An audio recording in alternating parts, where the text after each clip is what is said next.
Hare Krishna, Krishna Krishna, Hare Hare, Hare Rama, Rama Rama, Hare Hare. Hare Krishna, Krishna Krishna, Hare Hare, Hare Rama, Rama Rama, Hare Hare. Hare Krishna, Krishna Krishna, Hare Hare. Hare Rama, Yananjana Salakaya Chakshurum Militam Yena Tasmai Sri Gurave Namaha Sri Chaitanya Manobishtam Stapitam Yena Bhutale Swayam Rupa Gadamayam Dadati Varantikam Vandeham Sri Guru Siyuta Padakamalam Sri Gurum Vaishnavamscha Sri Rupam Sagrajatam Sagana Raghunatam Vitam Tam Sajivam Satvaitam Savadutam Parijana Saitam Krishna Chaitanya Devam Sri Radha Krishna Padam Sagana Lalita Sri Vishakam Vitamscha He Krishna Karuna Sindhu Dinabandhu Jagatpate Gopesha Gopika Kanta Radha Kanta Namostute Tatta Kanchana Gourangi Radhe Vrindavaneshwari Vrishabhanusute Devi Pranamami Hari Priye Vanchakalpatarupyascha Kripa Sindhupya Evacha Patitanam Pavanebhyo Vaishnavebhyo Namo Namaha Nama Om Vishnu Padaya Krishna Prestaya Bhutale Srimate Bhaktivedanta Swami Nityanamine Namaste Saraswati Deve Gauravani Pracharine Nirvishesha Sunyavari Paschacha Deshatayine Jaya Sri Krishna Chaitanya Prabhu Nityananda Sri Advaita Gadadhar Srivasadi Gaura Bhakta Vrinda Hare Krishna Krishna Krishna Hare Hare Hare Rama Rama Rama Hare Hare Mukam Karoti Vachalam Pangum Langaite Grim Yat Kripatamaham Bande Sri Gurum Dinatarinam Nityanandam Aham Naomi Sarvananda Karam Harinama Pradam Devam Avadutam Siromanim. Hare Krishna, everyone. A very good morning to all of you.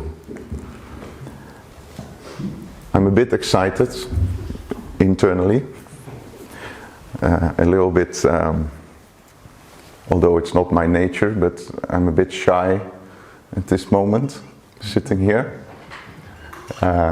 mainly because of Shamananda Prabhu, who is very intensely looking at every word that I'm saying and listening carefully.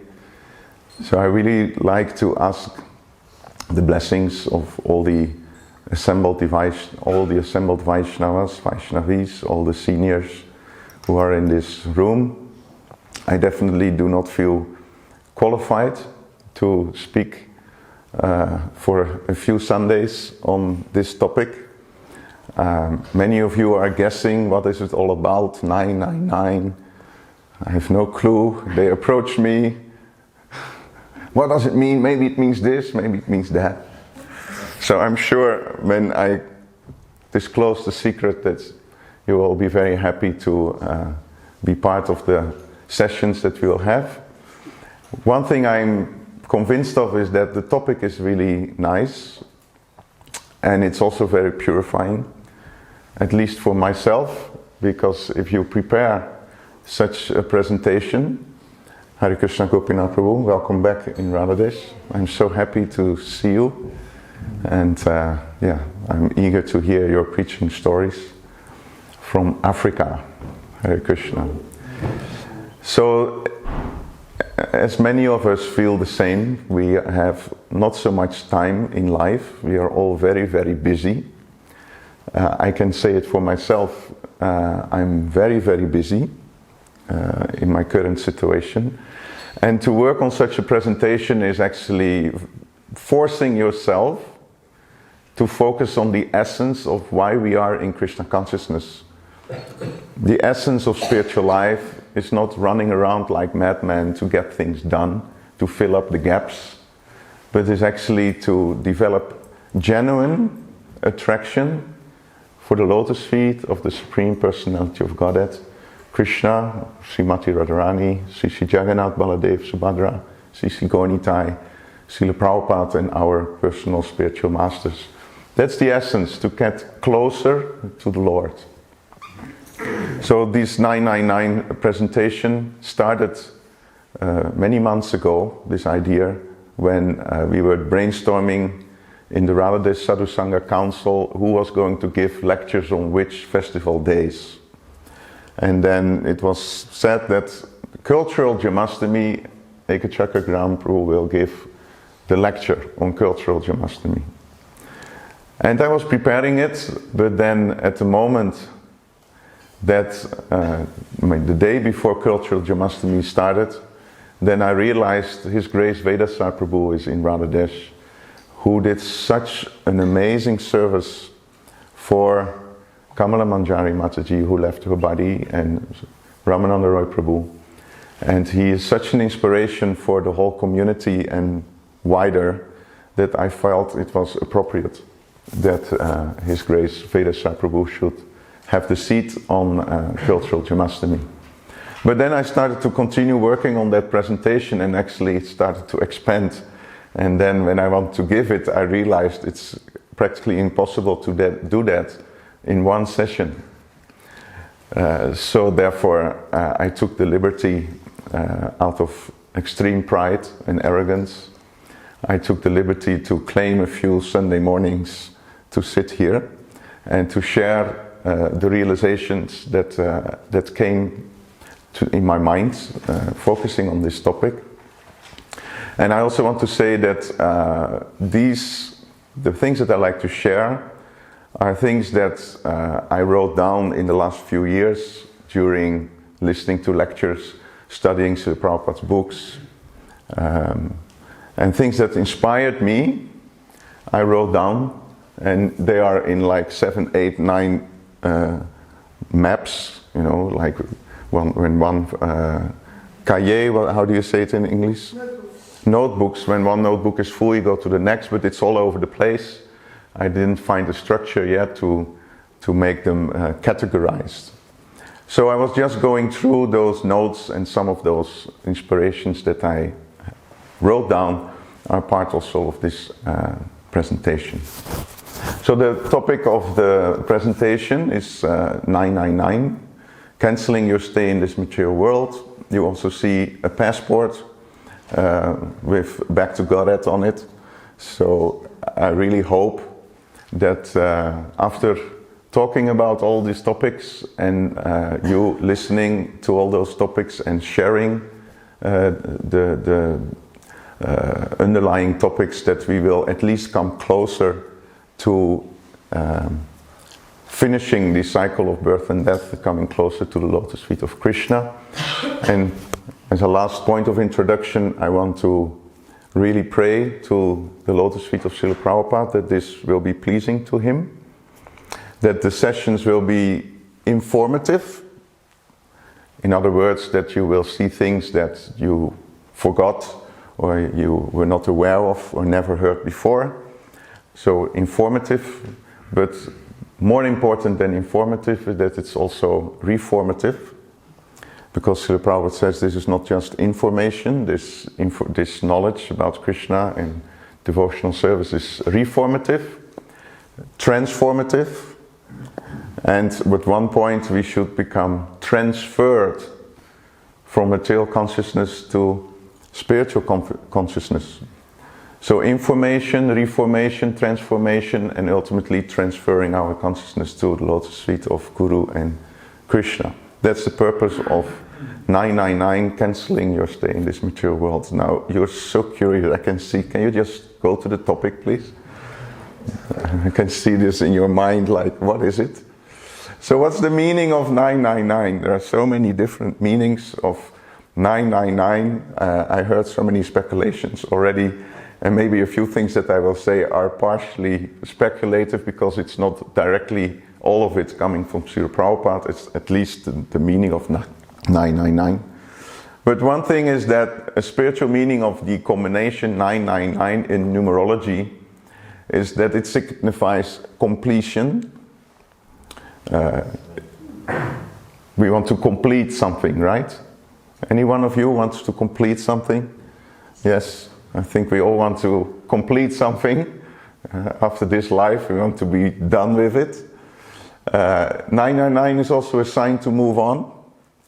Move on from what? We move away from bad habits. We move away from sloppy Krishna consciousness.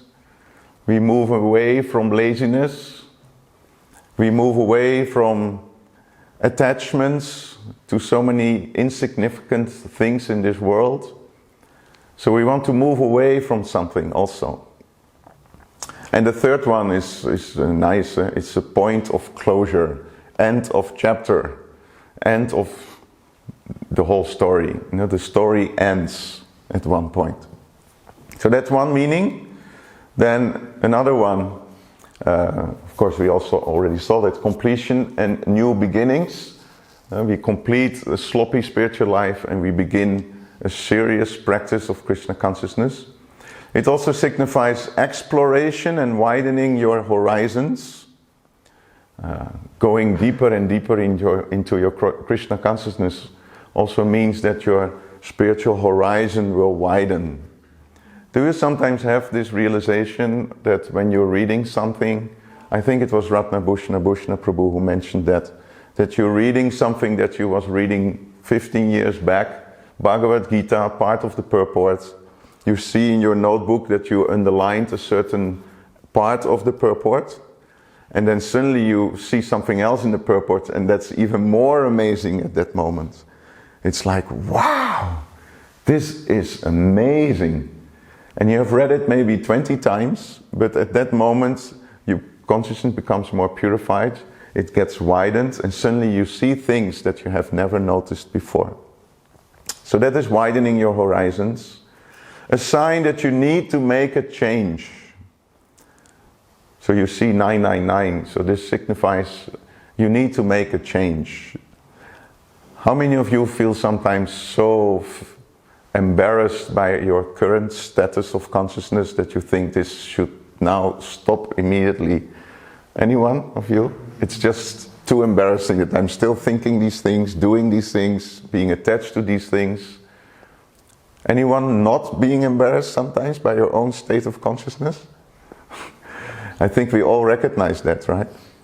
No, after so many years, 35 years of practicing Krishna consciousness, I'm still here. So now it's really a sign to make a change. Kartik is coming.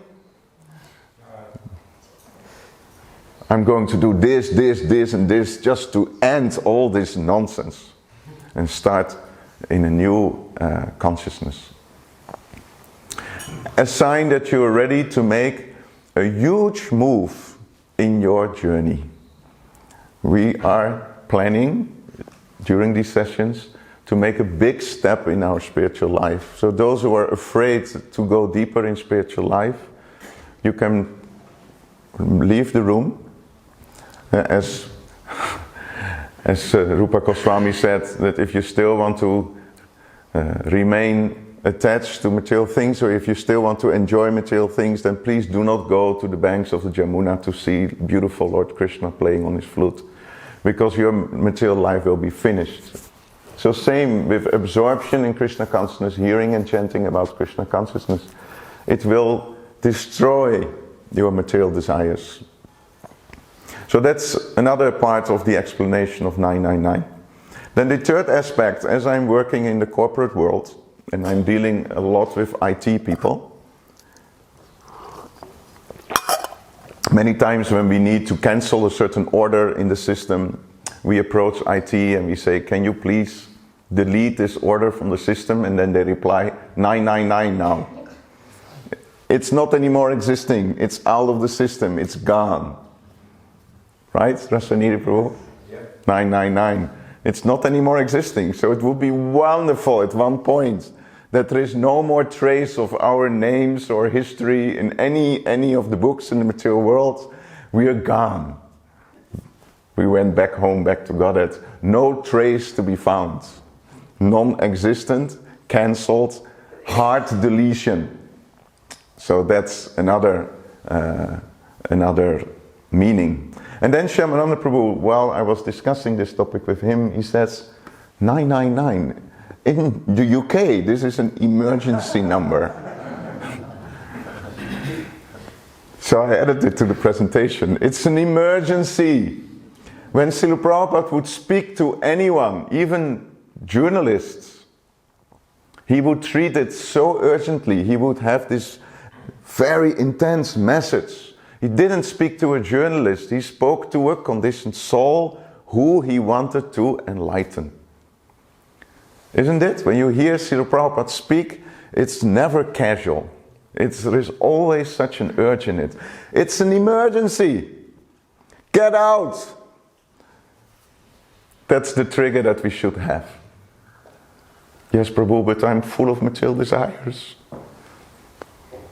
Sukadeva Goswami says, Akama savakamo va moksha kama udaradi tivrena bhakti yogena yayeja purusha param. Sukadeva Goswami, he says, no. No excuses. Akama, sarvokama, mokshakama. I don't care if you are free of material desires, full of material desires, or you desire liberation. I don't care. Tivrena bhakti yogena. You have to engage in devotional service like an arrow. An arrow is not hesitant. Have you ever seen when somebody shoots an arrow, that the arrow is hesitating and it's just going a little bit this way and that way, and then, oh, wait a minute, the target is there, okay, let me go that way. No, the arrow goes straight to the target without hesitation, very forceful. Because of the emergency, we have to get out of this material world. Therefore, we have to practice Krishna consciousness with an urge, like it is our very last day. One time there was a huge fight between the demigods and the demons up there in the heavenly planets. And the demigods were struggling like anything. The demons were so powerful. So they were thinking, who can help us in this fight? So they approached one king in India. They came down from the heavenly planets. And they approached Katvanga Maharaj, because he was a very powerful Kshatriya. And he agreed, so they took him to the heavenly planets and he was fighting ferociously with the demons, against the demons. And because of him, they won the battle. And the demigods were so grateful that they approached him and said, Maharaj, you saved our lives, you saved our kingdom. What blessings can we give you? Any boon, any boon. And Katvanga Maharaj was thinking, he said, well, I would like to receive salvation from the cycle of birth and death and attachment to the lotus feet of the Supreme Personality of Godhead. And then the demigods, they said, that we cannot give. You can ask another benediction, but not that. We are not able to give salvation, and we can also not give you attachment to the lotus feet of the Lord. So then Maharaj Katvanga was thinking, okay, so what should I choose now? And then he said, okay, give me the benediction. How long am I still alive in this body? And then the demigod said, 24 minutes. Krishna, that's not a very long time, 24 minutes. So he said, bring me back to earth immediately. So he was brought back. 12 minutes passed because of the journey back home to earth. 12 minutes remained. So he sat down at the banks of a holy river in Padmasan. He closed his eyes and he forcefully focused his mind on the lotus feet of Vishnu. And that's how he left his body. Sometimes Srila Prabhupada tells the story and he says, when he asked the benediction, how long am I still living? Then the answer was 1 second. And then he immediately surrendered to the Supreme Personality of Godhead. Doesn't matter, 24 minutes, 1 second. Immediately he had this trigger, oh my God, I have to get serious. So how long will you live? Abhimanyu Sutta, how many years? You don't know. Bhakti Niels Prabhu, how many years will you still be in this world? 1 second. Maybe 1 second. So therefore, it's an emergency. Somehow or other, we have to get out of this material world. And that's why we are focusing on 999. We split it up, 9 plus 9 plus 9. It's getting a bit more clear already. 27 is another 9. Wow, we are into numerology. See, 27 is another 9. Well, I didn't see that, but that's also true. So let's focus on the first 9. So the first session, which will be a few sessions, we will focus on the 9 processes of devotional service. The second session, we will focus on the 9 stages of bhakti. And in the third session, we will focus on the 9 symptoms of advanced devotees. So first, just to give a little overview, we all know this verse, but we can chant it together. Sipararada uvacha shravanam kirtanam vishnu smaranam padasevanam archanam vandanam dasyam sakyam atmani vedanam. So these are 9 different processes that we all know by heart by now. These 9 processes can be meditated upon or can be practiced as a separate limb, nava, lakshana, bhakti, or the 9 forms of devotional service. We know that every limb of devotional service had a devotee who became perfect by this limb of devotional service. For example, Shravanam, hearing about the Supreme Personality of Godhead, who became perfect by this process. Parikshit Maharaj. Kirtanam means to glorify the Lord. Who became perfect? Sukadev Goswami. Third one, Vishnu Smaranam, remembering the Supreme Personality of Godhead. Who became perfect by this process? Prahlad Maharaj. Then Padasevanam, serving the lotus feet of the Lord. Lakshmi Devi, wonderful. Archanam, deity worship, offering worship to the deities. Who became perfect by Archanam? Prithu Maharaj. We have a few pandits in the room. Vandanam means to pray to the Lord. Who became perfect by praying? Akrur. Akrur became perfect by praying to the Supreme Lord. Dashyam, becoming a servant of the Lord. Who's exemplifying this limb? Hanuman. He was a perfect example of being a servant of the Lord. Sakyam, to become a friend of the Lord. Who is that? Arjuna, right. Atmanivedanam, surrendering your everything to the Lord. Bali Maharaj. So these are the 9 examples of the 9 processes of devotional service. We can explore them one by one later on today, or later on in the session. But it can also be seen as an evolution.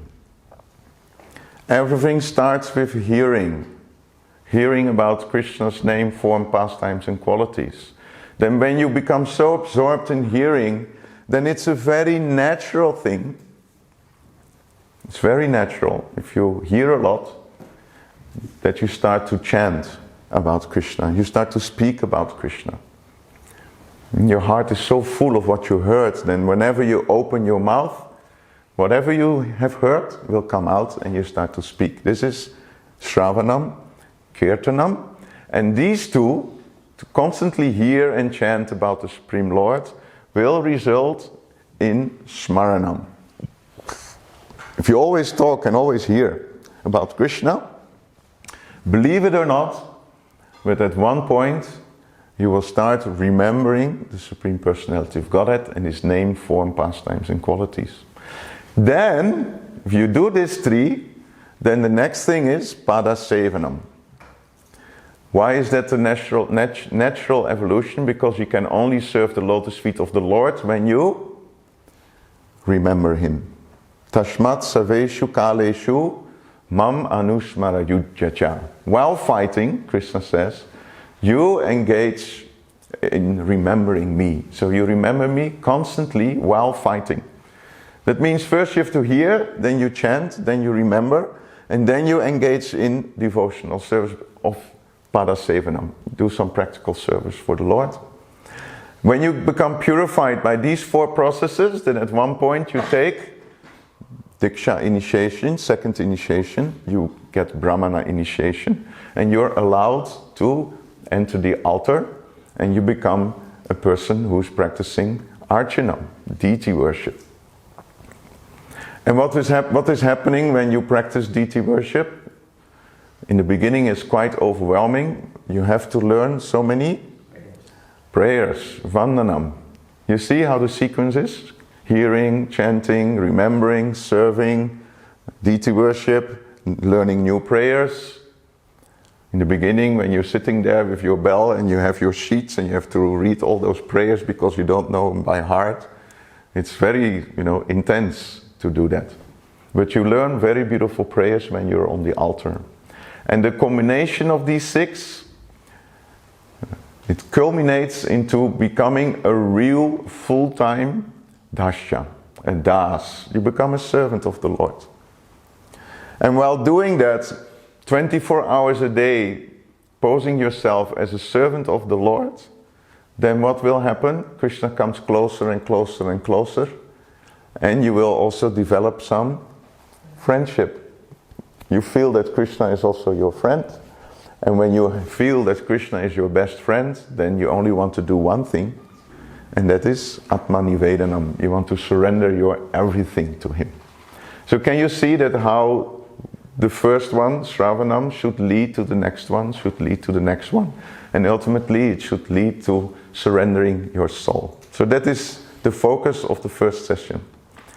Then the second series, the second session, is the 9 stages of bhakti. I hope you can read it, we can chant it together. Ado Sraddha Tata Sadhu Sangas Ta Bhajana Kriya Tato Narta Nivritishat Tato Nishta Ruchis Tata Atta Shaktis Tato Bhava Tata Prema Bhyudanchati Sadhakanam Ayam Premna Pradubhave Bhavet Kramaha. Here you can very clearly see the stages where everything starts with Shraddha.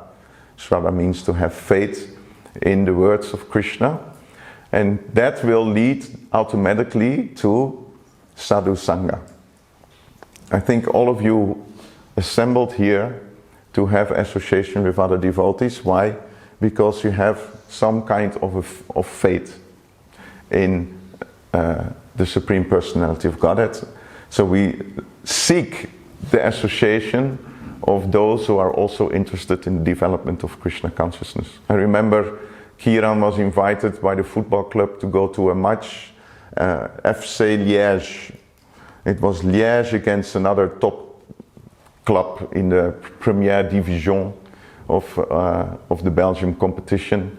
And you see thousands and thousands and thousands of people assembled. Why they are assembled? Why do they seek each other's association? Explains, Srila Prabhupada says that Ruchi means you are attached or you have taste for the devotional service, and Ashakti means you become attached to Krishna. It's a slight difference. Although there is no difference between devotional service and Krishna, still you can be very attached to the 9 processes of devotional service, and still your personal relationship with Krishna is still a bit lacking. You are very attached to the service, but not fully attached yet to the person Krishna. So Ashakti means you start to develop strong attachment for Krishna as a person. And from that, when you're on that level, then you come to the stage of bhava. And bhava means you get some ecstatic symptoms. Romanchakam pashru taranga bhajo vande guru sri charanaravindaam. We worship the spiritual master because romanchakam pashru taranga bhajo. While he is engaged in kirtan, he feels ecstatic symptoms in his body, like tears, shivering, hair standing on end. One guru, when I just joined, he said the reason why we don't have hair is because then others cannot see that our hairs are standing on end. It's to hide our ecstasy, Prabhu. Maybe the Sikhas really jumps up and down in the kirtan. And the ladies, they cover their hair so that it will also not go up too much. Devotees are very humble.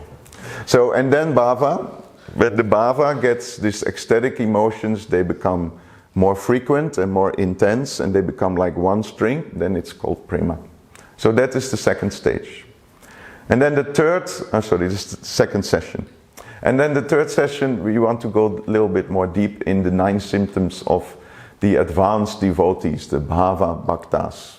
Please chant together.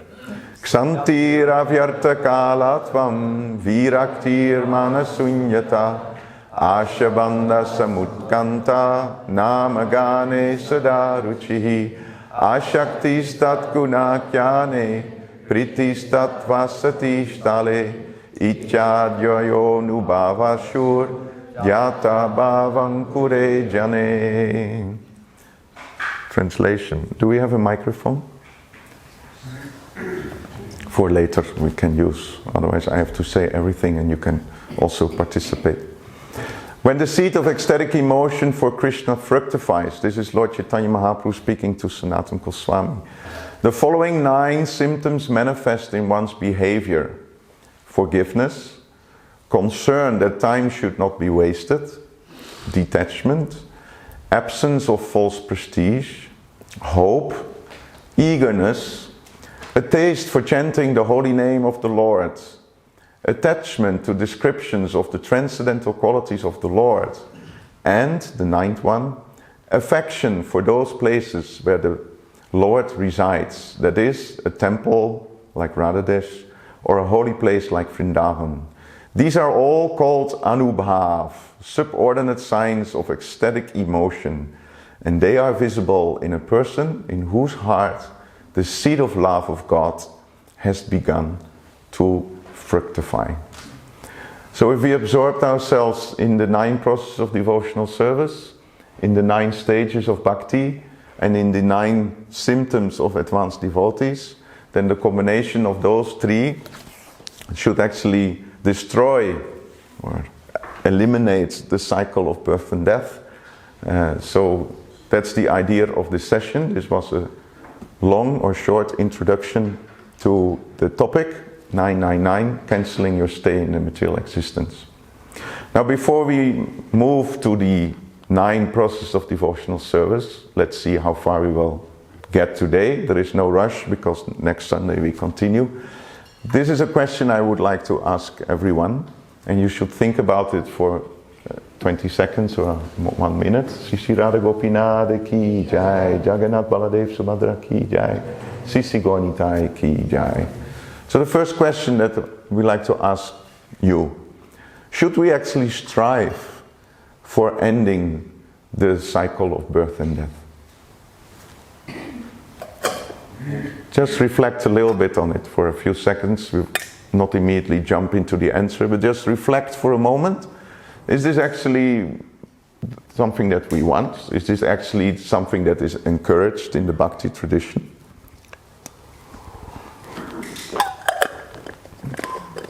Bhagavati, you want to say a few words? Maybe you can pass the microphone. Just like to get some understanding from all of you, how do you feel about this question? Because it is about cancelling your stay in the material world. Should we strive for that? I think it's a concomitant factor. We should strive to become Krishna's servants, and then as a result we will end this cycle of samsara. But just ending the cycle of samsara is kind of impersonalistic. Okay. It's ending suffering. Ending suffering is impersonalistic. Yes, Parikshit, you want to add? If we are really Wait. Yes, sir. If we are really convinced of what?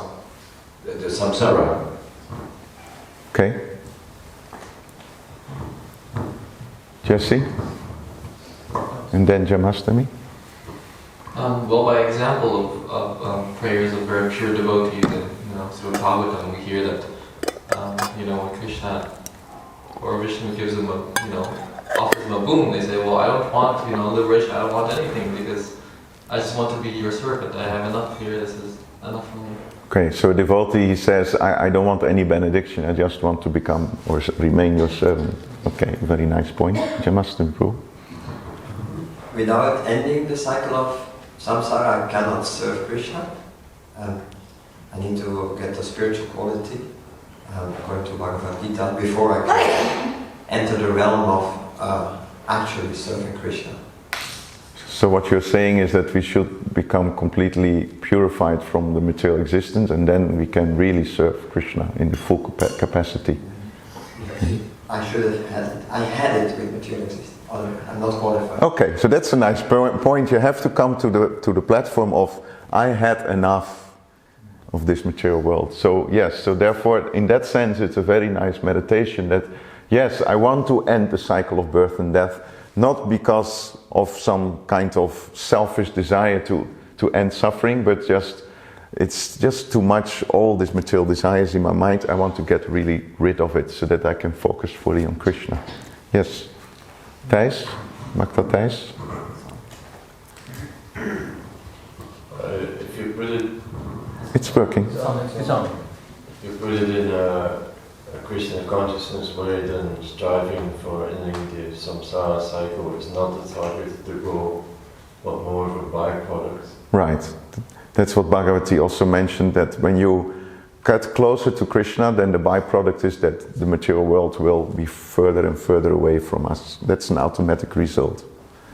Anyone here from the Matajis? Yes? Yeah, I was thinking it's kind of mixed, if you think, I want to be liberated, it was considered like one of the, like a witch, right? To want to have liberation, so it's not really so good. But for me, I find it more easy to think about striving to end the samsara cycle for others. So then it's like automatically you don't really think about yourself, but you wish. Oh, that's nice. So you want to strive to liberate others from the cycle of birth and death by your preaching and sharing? Krishna, if he wants you to do it in this world, for me, whatever I can, just use myself as a servant. Right. And then whatever Krishna wants, it's up to him. Yeah, so by striving to get others out of this material world, then that's a very nice focus. That's a very nice element to it. And then automatically you're not so concerned about your own liberation. Yes. It's an artificial position in the material world. It's very frustrating, and it's like being a fish out of water. So we need to want to get back to the water. Yes, it's an artificial situation that we are in, this endless cycle of birth, death, old age and disease, birth, death, old age and disease. When I became grandfather recently and I visit my grandson, Elliot, it's on the one hand it's so cute and it's so nice and it's so heartwarming, and at the same time you see a helpless creature lying on his back trying to flap his legs and his arms, and you feel also a lot of compassion that, oh my God, this living entity is again entrapped in a new body, has to get everything, has to get used to his body again, identifies with his body again, goes from very small boy to grown up. He has to learn so many things, go to school again, get conditioned by so many useless information that he has to process, rediscover his talents, grow old, and again, so you see this helpless creature, which is so cute and at the same time is so heartbreaking, because why are you coming back again to do all the same again? Huh? Yes? I heard two different perspectives from Srila Prabhupada, which combine. He said that a pure devotee does not care where he's doing his service, and he said that without Krishna, even heaven is hell, and hell is heaven with Krishna. Right. But he also said that for conditioned souls, then we should still try to get out of the world. So you make a distinction, or Prabhupada makes a distinction between a completely pure devotee, he doesn't care even going to hell, as long as he can remember Krishna, and a less advanced devotee who should strive to get out of this material world. So that's a very nice perspective. In other words, if you're on the highest platform of Krishna consciousness, yes, you might think, Krishna, I don't care what you do with me. I don't care. If you embrace me and make me broken-hearted by not being here before me, it's the same, because you're my master, unconditionally. But that's something that we cannot impose on ourselves artificially. We can try to pray like Sri Chaitanya Mahaprabhu did, but it might be a bit artificial in the beginning, especially if 5 minutes after you recite that prayer, you start to do all kinds of things that are for sense gratification. Yeah. Yes, last one, then we move on. Vishwa?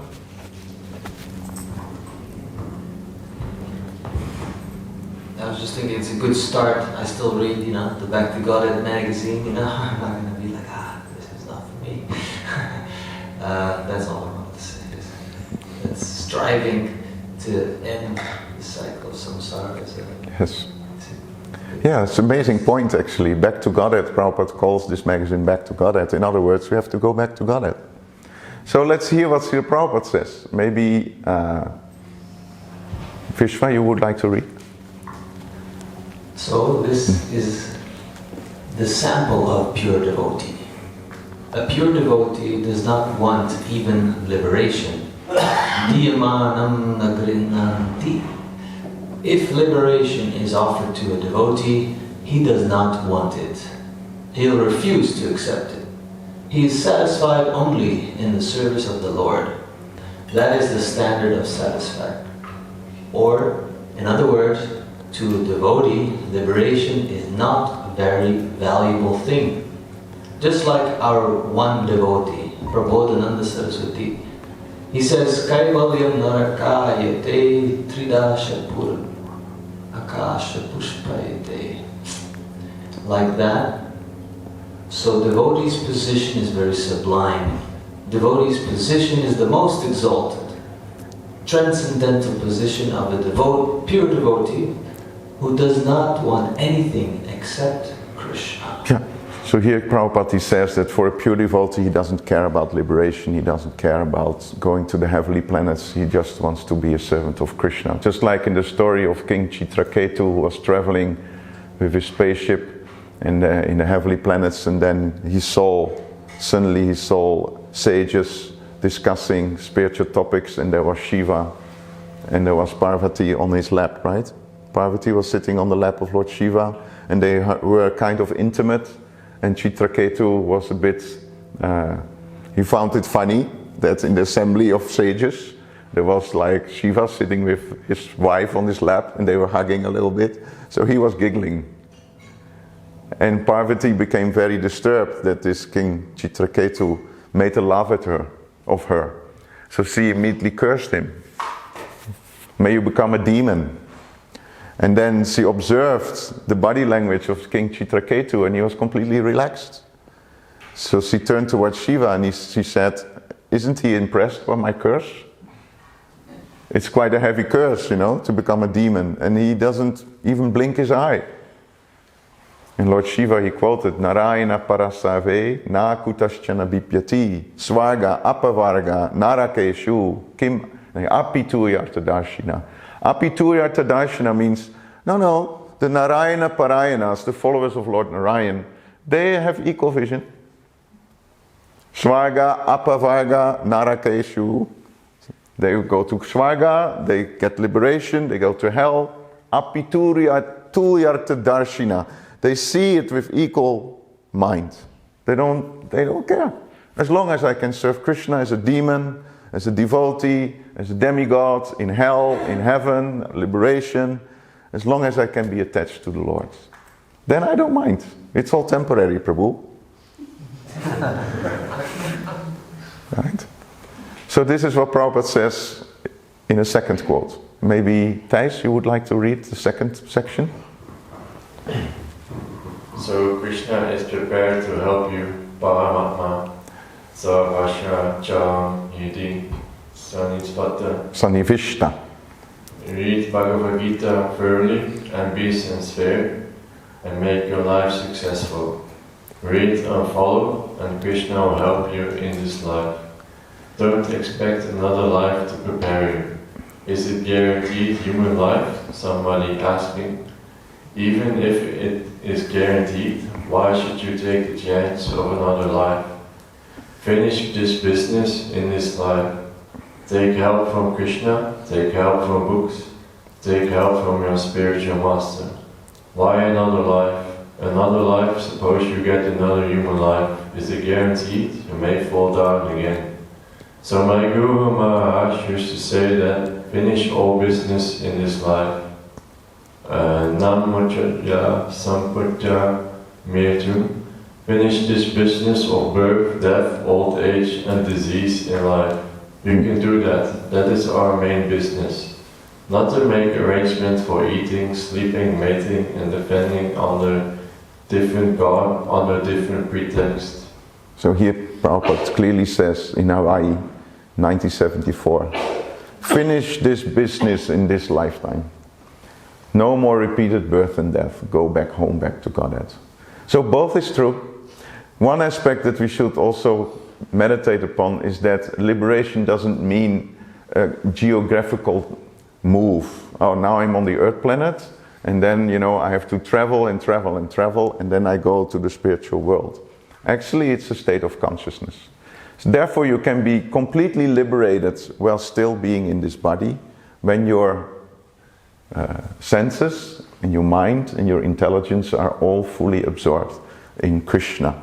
If we can do that, then our senses are Krishna-ized, and then we are already liberated, even though we are still in this material world. So one famous Bhagavad Gita sloka.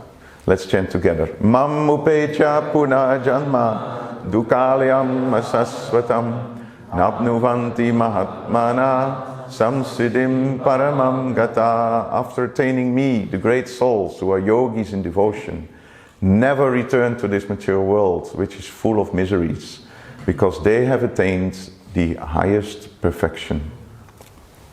Very famous verse from Bhagavad Gita, 8th chapter. Then the second question that I have, and here I would like that you just share a bit with your neighbor for 1 or 2 minutes. Why are you all so obsessed with Krishna? Why all, when your family members sometimes ask that, yeah? Isn't it? Why all the time Krishna? Why Krishna? So if somebody asks you, why are you so obsessed with Krishna? So please share a little bit with your neighbors. Just find a partner or with 3 and just share a little bit. Why Krishna? Why obsession? Param katayantasyamam nityam tushanti cha ramanti cha. See, I cannot stop you. It's impossible to stop you. Haribol. How can I say stop talking about Krishna? I am in a dilemma now. The speaker should encourage the audience to speak about Krishna, but I have to stop you, and it's difficult. It's a sign of advanced devotees that they just cannot stop talking about Krishna. So you're obsessed. You want to share, some of you? Let's pass the microphone around a little bit. So what came out of your discussion? And the focus is really, why are you all so obsessed with Krishna? Gopina. I mentioned quite a few things, but to make a succinct point, basically give me a better option. Give me a person that's a better friend. Give me a more attractive person. Give me a person that's inviting you to be in a better place. Give me a person that has nicer friends, a nicer social environment. So basically, if you look at all the different things, persons, qualities, pastimes, etc., there's nothing comparable. So if there was another option that was comparable to that, I would consider it, but everything else looks appalling compared to Krishna. So for me it's very simple. Amazing. Wow, that's a really nice perspective. Give me a better person and I will worship that person. Wonderful. Yes. Yes, Prabhu? I was saying, well, my namesake, my legal name and my Nimai and later Vishwambar, Lord Chaitanya is obsessed with Krishna. So I'm like, look, I'm following Lord Chaitanya's example. I think he's the best example. And then again, he's also Krishna, so it helps. So you just follow the owner of your name. Yes. That's another reason. Very nice. Yes. Pass it around. What came out of your discussion? Please share. Can I share both of us? Okay. Een van de redenen was... In English, please. Sorry, yeah. I'm speaking that. One of the reasons was that out of gratitude, I mean, Krishna knows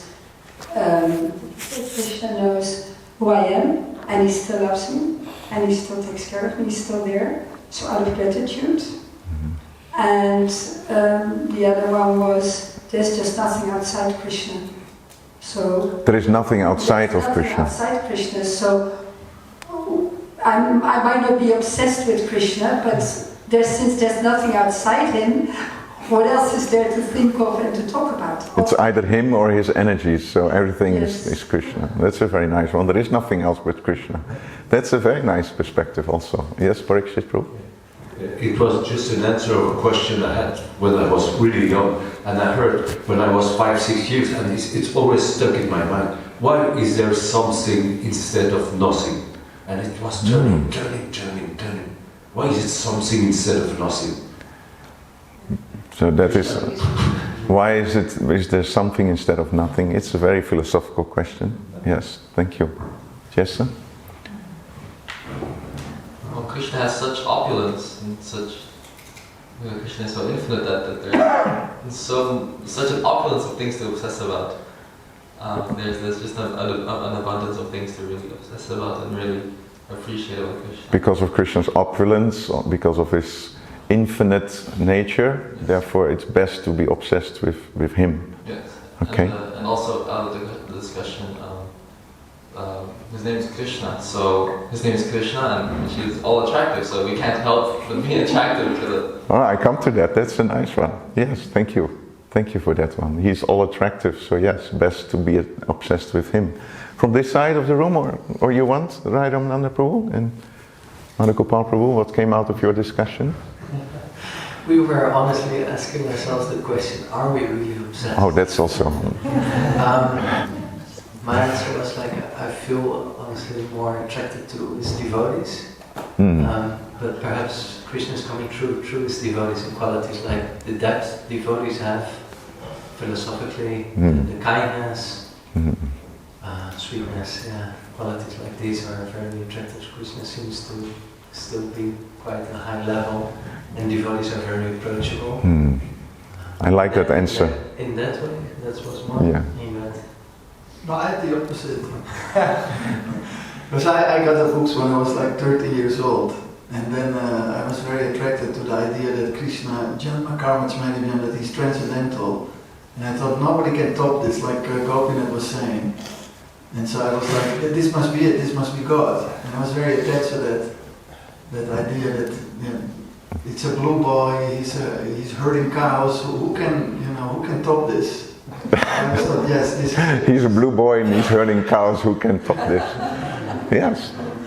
It's amazing. Speaking about the 16,000 wives. Oh, 16,000 wives. Who can top that? Yes. Who can top 16,000 wives? And 16,000 bodies that he expanded himself. That was for me also. That was very convincing. that he expanded himself in 60,000 Krishnas. Yes. Yeah. I think Kardama Muni was able to expand in nine forms, or 8 or 9, right? That's the max. It was mentioned. It's the max. They were the same. They were all the same, yeah. But Krishna is doing all kinds of different things in 16,000 different bodies. Wonderful. Any more? Sharing? It's a dangerous topic, a dangerous question, because that can be the whole class. To make my life easy, I just ask 2 questions and you give the class.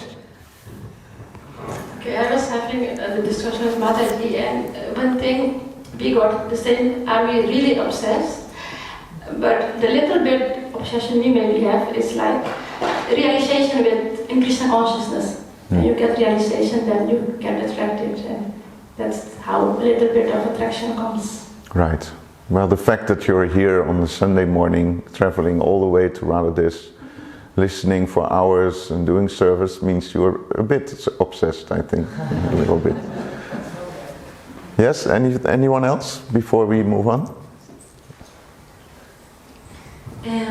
So we were also sharing, 4 of us together, and there were different reasons. One is that Krishna is the most attractive person, and then also he's actually the best friend, and out of love. Like, I remember Srila Prabhupada saying that when we love a person, that person also feels attracted by that love, right? So Krishna so much loves us, and it's always there, and it's like So because of his loving nature, yes, he's the most loving, he's the most attractive, the most loving.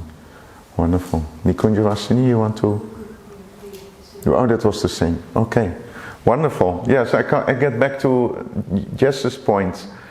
Here, this is a statement from Krishna book, Wonderful Krishna. Maybe somebody could read it. Who has the mic? Nikunja, you want to read? My dear Nanda, we do not know why we are so attracted by your son Krishna. We want to forget him, but this is impossible. Why are we so naturally affectionate towards him? Krishna book. Wonderful Krishna. So actually this is about the inhabitants of Vrindavan who want to forget Krishna, but they cannot forget Krishna. So that's the question they ask. Why are we so attracted by your son? We want to forget him, but this is impossible. So they're obsessed as well. It's a very nice one. So to end this session, one of the main reasons why we are obsessed with Krishna is the very first sloka of the Srimad Bhagavatam. And we can chant it maybe after me because it's a bit difficult.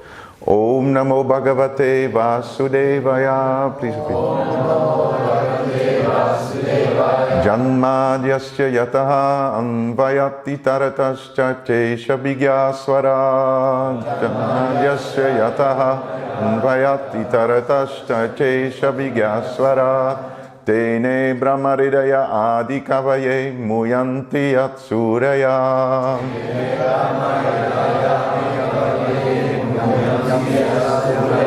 Tejo varimredam yati vinimayo. Thank you very much. So that's why we focus our mind on devotional service. And to end this introduction session, I like to focus on this verse from the Bhagavad Gita, which we can chant together. Etam vibhutim yogam cha mama yoveti tattvataha savikalpena yogena yujyate natra samsaya. One who is factually convinced of this opulence and mystic power of mine engages in unalloyed devotional service. Of this there is no doubt. And the purport, I will read that as a closure. The highest summit of spiritual perfection is knowledge of the Supreme Personality of Godhead. Unless one is firmly convinced of the different opulences of the Supreme Lord, he cannot engage in devotional service. Generally, people know that God is great, but they do not know in detail how God is great. Here are the details. If one knows factually how God is great, then naturally he becomes a surrendered soul and engages himself in the devotional service of the Lord. When one factually knows the opulences of the Supreme, there is no alternative but to surrender to him. This is factual knowledge. This factual knowledge can be known from the descriptions in Srimad Bhagavatam and Bhagavad Gita and similar literatures. So when we are convinced of this, of the nature, the supreme nature of the Lord, then automatically we want to ask this question: how can I serve you? So we will continue next week on Sunday with the 9 processes of devotional service. I'm very happy that I already mentioned it will not be 3 sessions, because the introduction already takes 1 session, but I think it was very nice to set the mood, set the tone for the coming weeks.